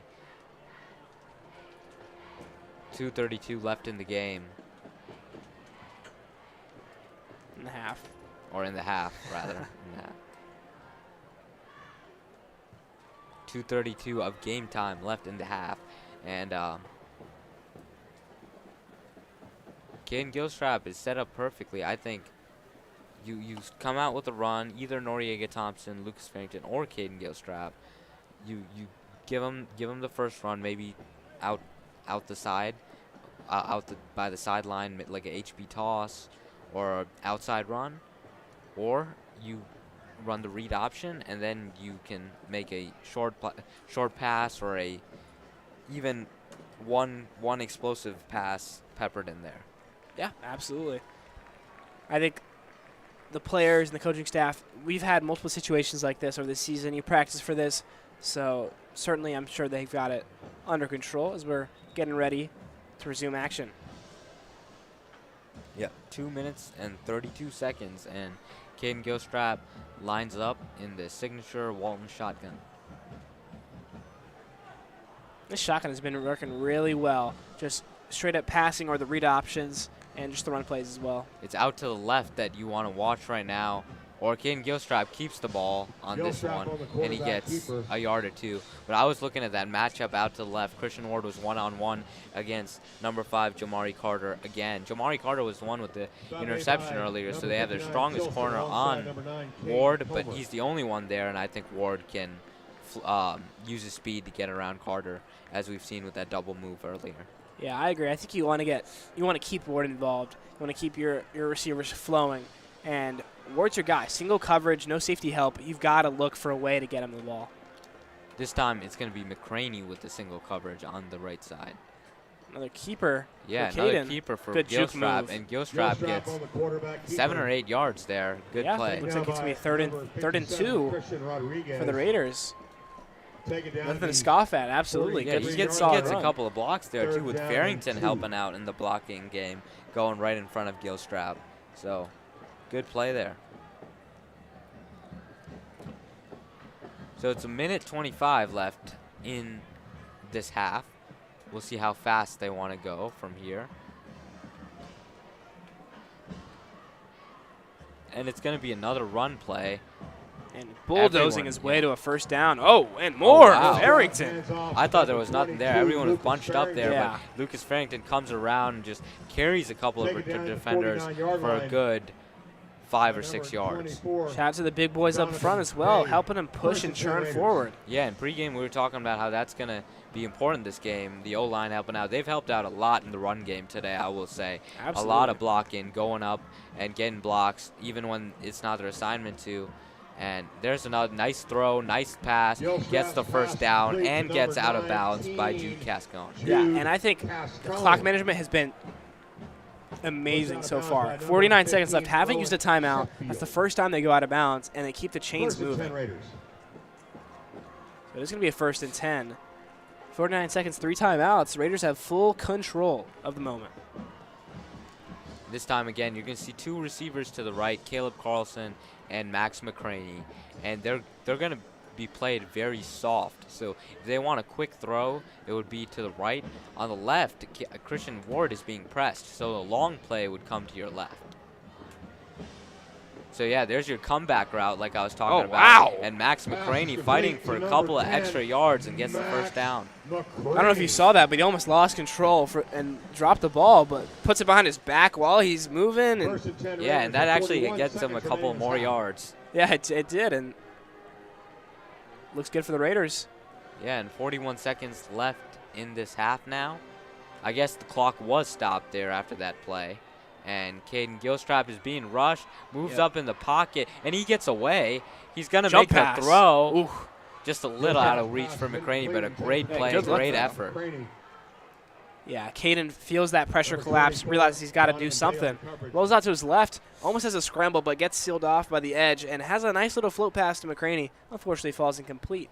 Yeah, McCraney's got to give him a little more help there and kind of bring it down, but there's nothing wrong with that because your clock does stop, and it is only 2nd down. Yeah, it could have been a sack, could have kept the ball, could have kept the clock moving, needed to use a timeout, but Caden's playmaking ability as a quarterback is just so impressive.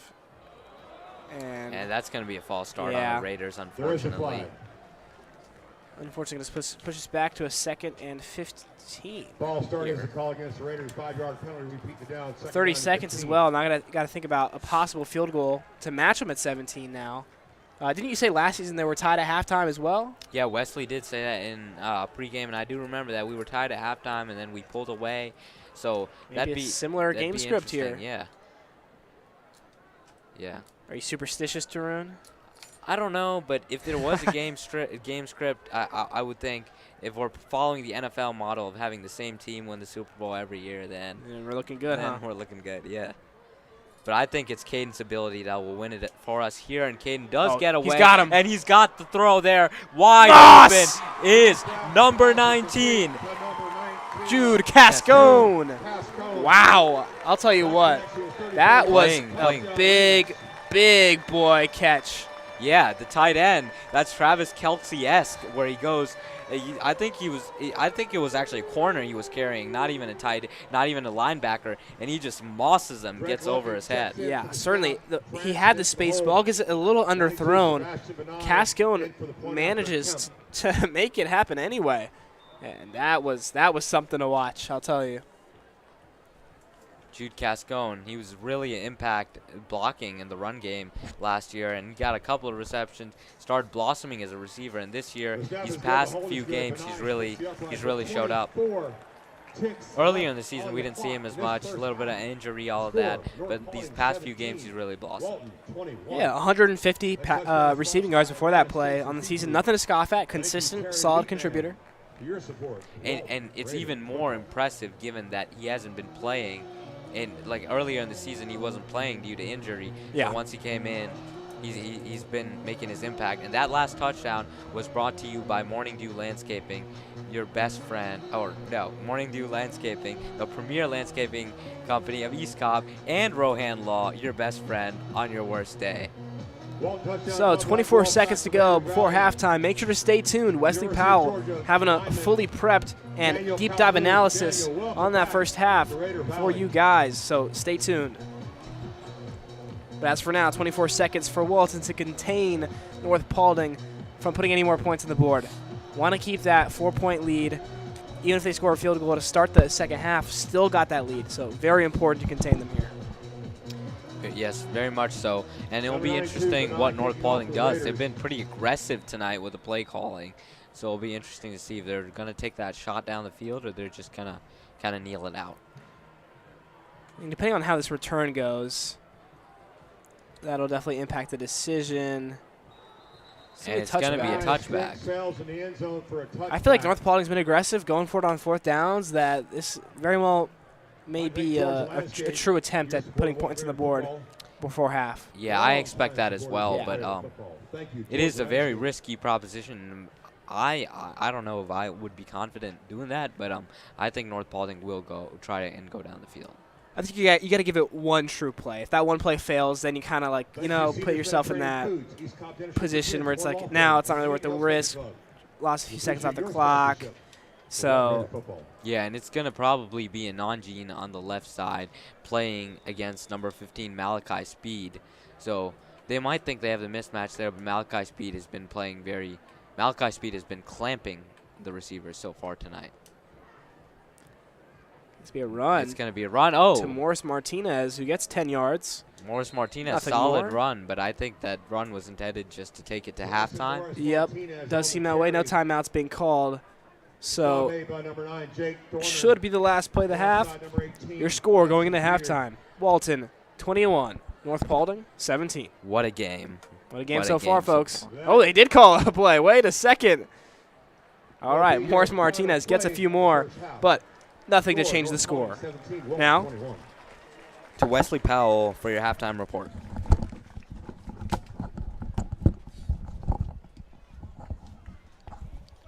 All right, Tarun. All right, Arthur. Thank you for this great recap here that is brought to you by Morning Dew Landscaping.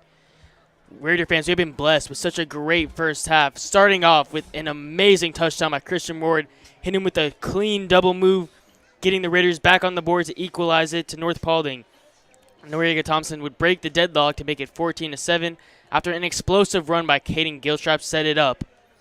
Lastly, your Raiders at the end of that first half, as you just saw, Jude Cascone broke free, and he got that late touchdown to give the Raiders the lead once again. Your Walton Raiders will lead 21-17 going into the half.